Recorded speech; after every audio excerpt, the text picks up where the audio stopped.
अस्सलाम वालेकुम दोस्तों, कैसे हैं आप? उम्मीद है आप खैरियत से होंगे। इस्तांबुल में पाकिस्तान और अफगान तालिबान के दरमियान मुज़ाकरात का 5वां दौर शुरू हो गया है, लेकिन साथ साथ फील्ड मार्शल आसिम मुनीर का पॉलिसी स्टेटमेंट, पॉलिसी बयान भी मंजर-ए-आम पर आ गया है। फील्ड मार्शल आसिम मुनीर ने कबायली अमायदीन के साथ अहम मुलाकात की है और इस्तांबुल, तुर्किया में होने वाले मुज़ाकरात के हवाले से अपनी पॉलिसी लाइन वाज़ेह कर दी है। अफगान तालिबान के साथ जो 4 दौर हुए इस्तांबुल, तुर्किया में, उसके दौरान क्या कुछ होता रहा। अब एक्सक्लूसिव मालूमात, इनसाइड इंफॉर्मेशन जो मेरे पास आई है, वो मैं आप दोस्तों के साथ शेयर करूंगा और बताऊंगा कि सोशल मीडिया पे क्या कुछ होता रहा और इस्तांबुल के अंदर बंद कमरों में जो मुतालबात थे, जो शिकवे शिकायत थी, वो क्या कुछ थे। 3 अहम मुतालबात पाकिस्तान की जानिब से और 3 अहम मुतालबात अफगान तालिबान की जानिब से रखे गए। वो कौन कौन से मुतालबात थे उसकी तफसील आप दोस्तों के सामने रखूंगा और फिर जो अफगान तालिबान है उन्होंने फाइनल एग्रीमेंट पर वर्बली यानी कि लफ्जी तौर पे उससे एग्री किया, लेकिन उस पर दस्तखत करने से क्यों इनकार कर दिया, इसकी इनसाइड इंफॉर्मेशन, एक्सक्लूसिव मालूमात भी आप दोस्तों को मैं इस वीडियो में बताऊंगा। लेकिन उससे पहले एक दिलचस्प खबर है। 5 माह पहले शिवांगी सिंह जो कि गायब हो गई थी, पाकिस्तान के खिलाफ ऑपरेशन सिंदूर भारत ने लॉन्च किया था और इस ऑपरेशन सिंदूर के दौरान भारत के 6 जेट्स तबाह हुए थे, गिर गए थे और उनमें एक राफाल जेट भी था और उस राफाल जेट को एक खातून पायलट शिवांगी सिंह उड़ा रही थी। शिवांगी सिंह कहां है? शुरू में यह कहा गया, बाकायदा अल जजीरा ने उस वक्त रिपोर्ट किया था और दावा किया था कि जो खातून पायलट है, फीमेल पायलट है, उसको पाकिस्तान ने अपनी हिरासत में ले लिया है, पाकिस्तान ने अपनी तहवील में ले लिया है। 5 माह गुजरने के बावजूद भी जो भारत की एयरफोर्स है उसकी जानिब से शिवांगी सिंह को मंजर-ए-आम पर नहीं लाया गया था, उसके वेयर अबाउट्स के बारे में नहीं बताया गया था। सोशल मीडिया पे मुख्तलिफ दावे किए जा रहे थे और कहा जा रहा था कि शायद शिवांगी सिंह मारी गई है और यह दावा भी किया जा रहा था कि वो पाकिस्तान की आर्मी की तहवील में है। अब सोशल मीडिया पे बीजेपी, भारतीय जनता पार्टी की सोशल मीडिया पे एक पोस्ट लगाई गई और उस पोस्ट के जरिए तासुर यह दिया गया कि पाकिस्तान जो क्लेम कर रहा था कि शिवांगी सिंह उनकी हिरासत में है, उनकी कस्टडी में है, वो दावा झूठा था। जबकि शिवांगी सिंह तो जो भारत की सदर हैं, प्रेसिडेंट हैं, उनके साथ फ्लाइट उड़ा रही हैं, उनके साथ वो जेट उड़ा रही हैं और 30 मिनट की जो फ्लाइट है, 30 मिनट की जो जेट का कह लीजिए सफर है, वो उन्होंने प्रेसिडेंट ऑफ इंडिया को दिया है। अब ये सारी कहानी उस वक्त शुरू हुई जब भारत की जो प्रेसिडेंट है वो गई अंबाला एयरबेस पे और वहां पर उन्होंने जो एयरफोर्स है, इंडिया की एयरफोर्स है, उनके साथ इंटरेक्शन किया और 30 मिनट की एक फ्लाइट ली। और उसके बाद जो भारत की प्रेसिडेंट है द्रौपदी मुर्मू, उन्होंने अपने सोशल मीडिया पे चंद तस्वीर पोस्ट की और वो जो तस्वीर थी उनमें शिवांगी सिंह को भी देखा जा रहा था, देखा जा सकता था। इन्हीं तस्वीर को बीजेपी के मीडिया सेल ने उठाया सोशल मीडिया पे और ये प्रोपेगेंडा करना शुरू कर दिया कि जो पाकिस्तान क्लेम कर रहा था, दावे कर रहा था कि शिवांगी उनके पास है, 5 महीने के बाद बीजेपी को यह ख्याल आया कि वो सोशल मीडिया के जरिए इसकी तरदीद करे, इसको निगेट करे, इसको रद्द करे और बताए दुनिया को कि शिवांगी तो अब भी भारत के अंदर मौजूद है। लेकिन बीजेपी का जो झूठ है दोस्तों, उसका जो पोल था वो चंद ही मिनटों में खुल गया और वो ऐसे खुला कि बीजेपी की पोस्ट के नीचे बाकायदा ये कमेंट्स होने लगे, ये पोस्ट होने लगी कि जो प्रेसिडेंट है इंडिया की, उन्होंने जो अपनी पोस्ट की है उसमें शिवांगी के बारे में ये क्लियर नहीं किया कि क्या ये तस्वीर 2025 की है या फिर 2023 की है। उसकी वजह यह है कि जो भारत की प्रेसिडेंट खातून है, उन्होंने अपनी पोस्ट में लिखा था कि 2023 में, 2023 में भी उन्होंने एक जो SU-30 है उसकी फ्लाइट ली थी और ये दूसरी मर्तबा उनका एक्सपीरियंस है कि वो अंबाला में एयरबेस पे इस तरह की फ्लाइट ले रही हैं। अब शिवांगी सिंह कहां पर है? वो क्या पाकिस्तान की कस्टडी में है? क्या वो मारी जा चुकी हैं?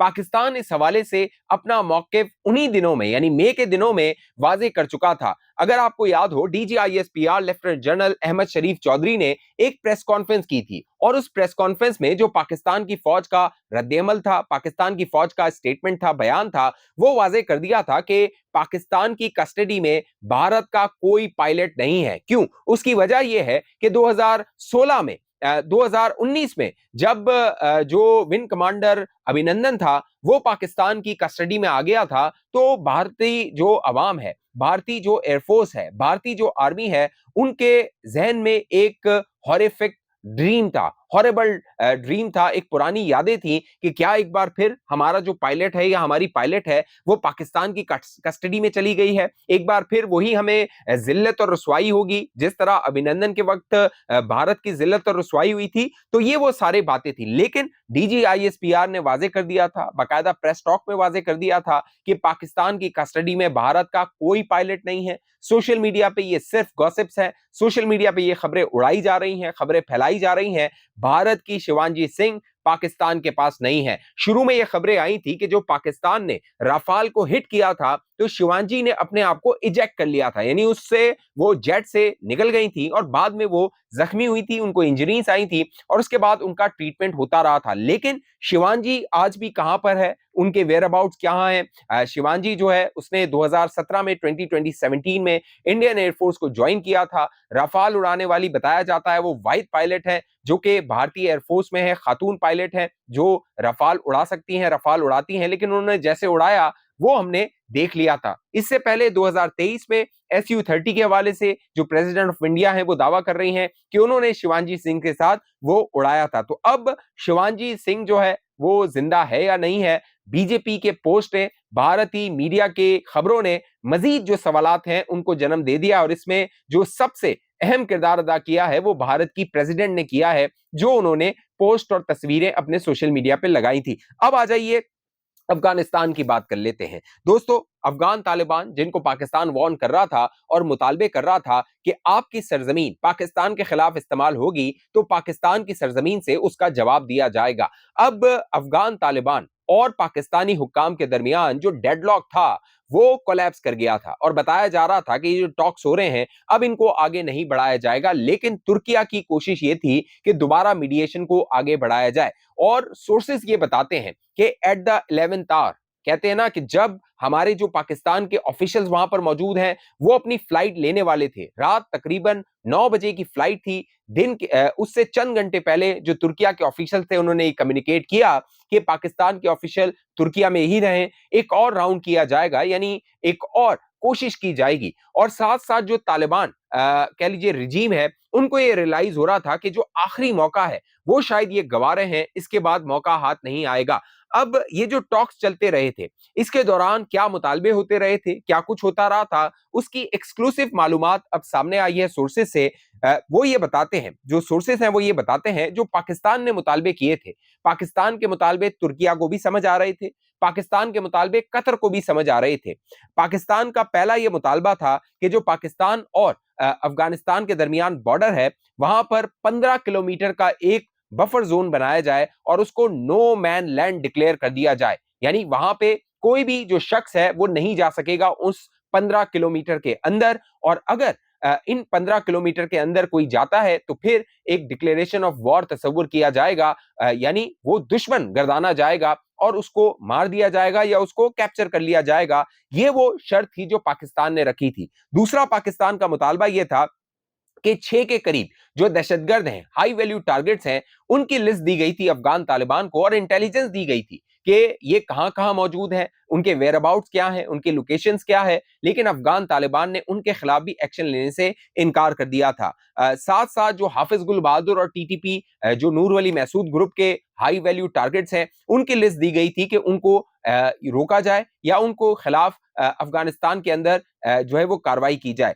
तीसरा जो मुतालबा था वो पाकिस्तान के खिलाफ अगर कार्रवाई होती है, अफगान सरजमीन या कोई तंजीम अफगानिस्तान से पाकिस्तान के खिलाफ कार्रवाई करती है तो पाकिस्तान को यह हक होगा कि वो उसके खिलाफ एक्शन ले सके। ये तीनों मुतालबात जो पाकिस्तान के थे उनको अफगान तालिबान ने मुस्तरद कर दिया, मानने से इनकार कर दिया। फिर 3 मुतालबात अफगान तालिबान के थे जो कि पाकिस्तान से वो कर रहे थे। पहला मुतालबा जो अफगान तालिबान का था वो ये था कि जो महाजरीन की वापसी है उसको रोक दिया जाए, यानी जितने महाजरीन पाकिस्तान से चले गए हैं अफगानिस्तान के अंदर वो ठीक है, लेकिन अब मजीद ये सिलसिला आगे ना बढ़ाया जाए, ये अफगान तालिबान की जानिब से कहा गया।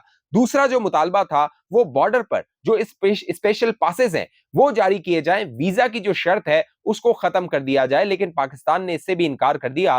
अफगान तालिबान का ये कहना था कि जो स्पेशल पासेस जारी करने से जो फ्रीक्वेंटली ट्रैवल होता है, यानी रोजमर्रा की बुनियाद पे जो ट्रैवल होता है वो आसान होगा और इन पासेस से जो है वो मुश्किलात कम होंगी। तीसरा जो अफगान तालिबान का मुतालबा था वो पाकिस्तान और अफगानिस्तान के दरमियान जो बॉर्डर है उसको खोल दिया जाए, वहां से जो मामलात हैं उसको आगे बढ़ाया जाए और साथ साथ जो पाकिस्तान अफगानिस्तान के अंदर कार्रवाई कर रहा है वो अब ये कार्रवाई नहीं करेगा। यानी अफगान तालिबान ने कहा था कि हमारी सॉवरेनिटी और हमारी जो टेरिटोरियल इंटीग्रिटी है, सरहदों की जो कह लीजिए हुर्मत है, उसको पामाल नहीं किया जाएगा। लेकिन इस पर भी एग्रीमेंट नहीं हो पाया। एक और बड़ी जो दिलचस्प इन मुज़ाकरात में बात थी, क्योंकि सोशल मीडिया पे अफगान जो अकाउंट्स हैं उनकी जानिब से और भारतीय अकाउंट्स की जानिब से ये प्रोपेगेंडा किया जा रहा था कि शायद दोनों जो हुकाम हैं उनके दरमियान तल्ख कलामी हुई है। खास तौर पे पाकिस्तान को मोरद इल्जाम ठहराया जा रहा था और कहा जा रहा था कि पाकिस्तानी हुकाम ने अफगान तालिबान के साथ बदतमीजी की है, शायद मिसबिहेव किया है।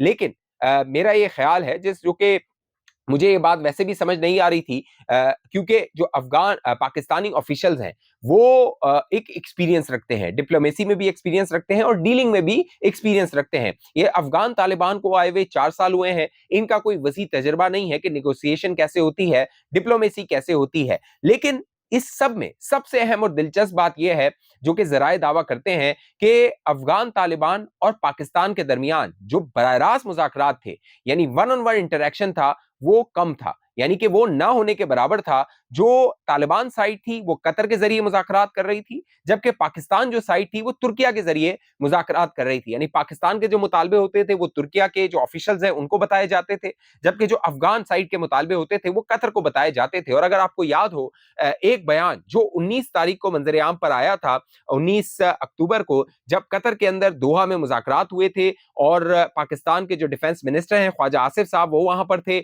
उसके साथ साथ जो अफगानिस्तान के डिफेंस मिनिस्टर हैं वो वहां पर थे। और उसके बाद जो कतर ने अपना स्टेटमेंट था उसको तब्दील किया था, उसमें से जो बॉर्डर का लफ्ज था उसको हटा दिया गया था। तो कतर जो था वो अफगानिस्तान की साइड से था और तासुर ये दिया जा रहा था कि शायद जो कतर है वो अफगानिस्तान को फेवर कर रहा है। यहां तक दावा किया गया मुबैना तौर पे कि जो कतर था वो एग्री था कि अगर अफगानिस्तान ये कहता है कि हम वर्बल कमिटमेंट दे रहे हैं, यानी हम जबानी कलामी वादा कर रहे हैं कि जो भी मायदा हम करेंगे उसकी पासदारी करेंगे, तो कतर जो था ये दावा किया गया कि कतर इसके हक में था। लेकिन जो तुर्किया था और पाकिस्तान था वो रेजिस्ट कर रहा था, वो कह रहा था कि 4 साल तक हम जबानी कलामी खर्च करते रहे हैं। अफगानिस्तान के जो डेलीगेशन है वो पाकिस्तान आए हैं, पाकिस्तान के डेलीगेशन अफगानिस्तान गए हैं, वही मुतालबे हैं हमारे जो कि 4 साल से मुसलसल हैं, लेकिन उन पर अमल दरामद नहीं होता। लिहाजा हमें इस बार रिटर्न एग्रीमेंट चाहिए। जरा ये दावा करते हैं कि जब ये एग्रीमेंट तय हो गया, यानी दूसरे दिन का जब टॉक्स बढ़े और ये मुआहदा तय पा गया कि अब उस पर हमें दस्तखत करने हैं, और जब फाइनल एग्रीमेंट पर कम्युनिकेट किया गया, जो अफगान तालिबान थे उन्होंने काबुल और कंदार से, तो वहां से ये लाइन दी गई कि एग्रीमेंट पर साइन ना किए जाए, एग्रीमेंट को मुबहम रखा जाए, यानी एग्रीमेंट को ऐसा रखा जाए कि आगे जाके हम उस पर यू टर्न ले सकें या फिर उससे मुकर सकें, उससे मुनकिर हो सकें। लेकिन पाकिस्तान को यह मंजूर नहीं था और पाकिस्तान ने दोस्तों इससे इनकार कर दिया था। साथ साथ पाकिस्तान का यह भी मुतालबा था कि जो मुल्ला हैबतुल्लाह है, जो अपने आप को अमीर कहते हैं अफगान तालिबान का, वो एक फतवा जारी करें और उस फतवे में यह कहें कि जो पाकिस्तान है वो एक इस्लामी रियासत है, लिहाजा पाकिस्तान पर हमला नहीं किया जा सकता। पाकिस्तान पर अगर हमारी सरजमीन से हमला होगा तो वो गैर इस्लामी होगा और वो शरिया के खिलाफ होगा। ये जो फतवा था, ये मुतालबा भी अफगान तालिबान की जानिब से रद्द किया गया और मामला जो था वो कोलैप्स हुआ और मामला आगे ना बढ़ सका। लेकिन जो पाकिस्तान है दोस्तों, पांचवा जो मरहला शुरू हुआ इन टॉक्स का, उससे पहले पाकिस्तान को एक बड़ी कामयाबी मिली। गुज़िश्ता रोज की वीडियो में मैंने आपको बताया था कि जो एक बड़ा टॉप 2 कमांडर था टीटीपी का, खारजियों का, नूर वली महसूद के बाद का कमांडर कारी अमजद, उसको जहन्नुम वासिल कर दिया गया और ये हाई वैल्यू टारगेट था। ये इन्फिल्ट्रेट कर रहा था अफगानिस्तान से पाकिस्तान के अंदर और इसके बारे में ये बताया जाता है कि ये बड़ा स्ट्रेटजिस्ट था। यानी ये जो हमले पाकिस्तान के अंदर होते थे, अफगानिस्तान के अंदर इनकी जो हिकमत अमली, इनके स्ट्रेटजी होती थी, यही जो कारी अमजद जो कि जहन्नुम वासिल हुआ है ये बनाया करता था। अब साथ साथ जो फील्ड मार्शल आसिम मुनीर है, उन्होंने भी बयान दिया है और उन्होंने बयान दिया है चंद जो कबायली अमायदीन हैं उनके साथ मुलाकात करके। पिशावर में फील्ड मार्शल आसिम मुनीर ने इनके साथ मुलाकात की, वो पिशावर कोर में थे, वहां पर उनको ब्रीफ किया गया। लेकिन जनरल आसिम मुनीर ने अफगान तालिबान और अफगानिस्तान के हवाले से जो कहा है वो पाकिस्तान की पॉलिसी लाइन क्लियर हो गई है।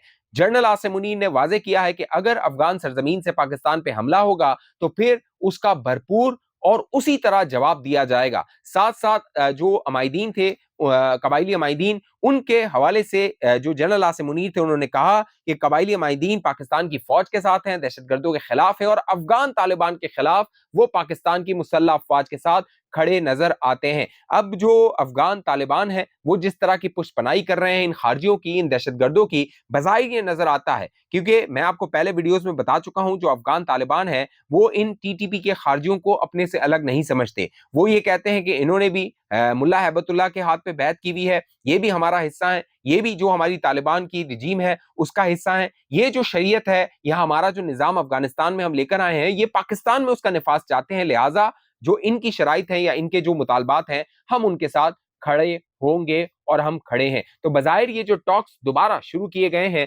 लगता नहीं है कि इससे कोई नतीजा निकलेगा। मामलात दोबारा जंग की जानिब जाएंगे, मामलात दोबारा सरहदों पे कशीदा होते हुए नजर आ रहे हैं। इस हवाले से आप दोस्तों की जो भी राय नीचे कमेंट कीजिए। अब तक ये चैनल आपने सब्सक्राइब नहीं किया जरूर सब्सक्राइब कीजिए, साथ घंटी का निशान है उसको दबाइए, वीडियो को लाइक कीजिए, शेयर कीजिए, फेसबुक पे देखने वाले दोस्त पेज को लाइक फॉलो करके इस वीडियो को लाजमी शेयर कीजिए। अगली वीडियो तक मुझे इजाजत दीजिए, अपना ख्याल रखिएगा। पाकिस्तान जिंदाबाद।